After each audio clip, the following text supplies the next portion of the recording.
बिस्मिल्लाहिर्रहमानिर्रहीम। दो चीज़ें मैं आपसे डिस्कस करना चाहता हूँ, आपसे बयान करना चाहता हूँ। एक तो आजकल बड़ी पकड़ दकड़ शुरू हो रही है और कभी रात को किसी सियासी लीडर को, हाँ अपोजिशन का हो, किसी भी या किसी साफ़ी को रात के अंधेरे में पकड़ना, फिर दहशतगर्दी का मुकदमा बनाना या कोई और पर, ये मैं समझता हूँ ये हुकूमतों को कमज़ोर करने का एक तरीक़ाकार होता है।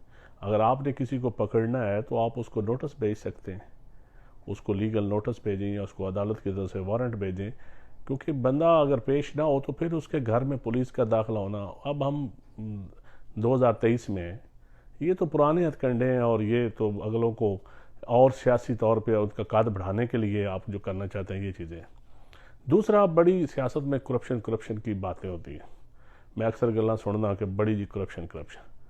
इलेक्शन आने वाला है, हर ज़िले में 4 किस्म की एजेंसियाँ भी होती हैं, स्पेशल ब्रांच भी होती है, IB भी होती है, ISI भी होती है, MI वाले भी होते हैं, डिप्टी कमिश्नर्स भी हैं, सारी एजेंसियाँ।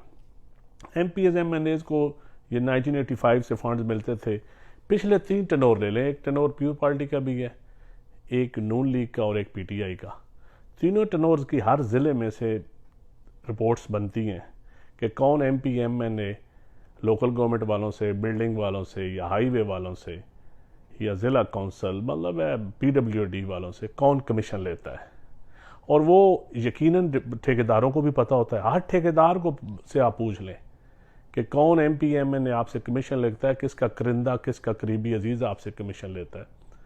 और ये सर आज एक कल FIRs मैंने अभी पढ़ी हैं जी मोहम्मद खां भट्टी के हवाले से, तो मुझे इसलिए ये चीज़ याद आई।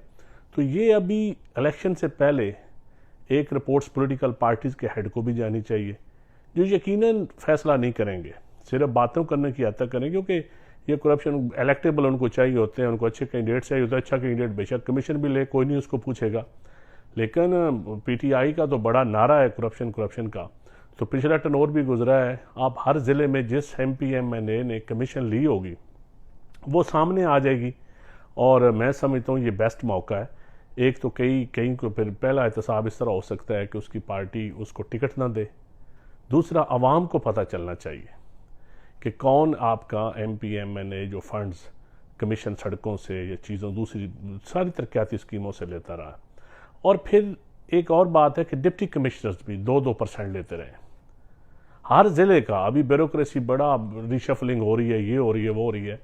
तो कोई रिपोर्ट्स देख लें इंटेलिजेंस एजेंसीज की कि किस ज़िले में डिप्टी कमिश्नर 2% से 4% तक कमीशन लेता रहा है।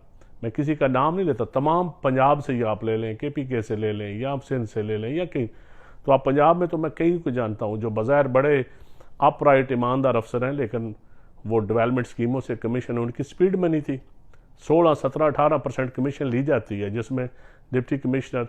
तो अगर उस डिप्टी कमिश्नर की आइंदा फील्ड पोस्टिंग ही ना हो या उसकी ACR में लिखा जा सके, तो ये वो चीज़ें हैं जो छोटी छोटी हम कर सकते हैं, जो सिस्टम के अंदर करप्शन है इसी तरह ख़त्म हो सकती है। लेकिन मुझे पता है करना को नहीं चाहता, ये सिर्फ नारों की हद तक है। तो लेट्स सी के इम्तिहान है सारी पॉलिटिकल जमातों का भी। और इस वक्त हमारी इंतज़ामिया ब्यूरोक्रेसी बड़ी रिशफलिंग हो रही है, बड़े अच्छे अफसर ढूंढे जा रहे हैं। तो ज़रा देखते हैं क्या होता है। तो मैं उम्मीद करता हूँ कि हमारी निगरान हुकूमतें या हमारी फेडरल हुकूमत अब इन बातों पर भी ज़रा गौर करेगी। शुक्रिया।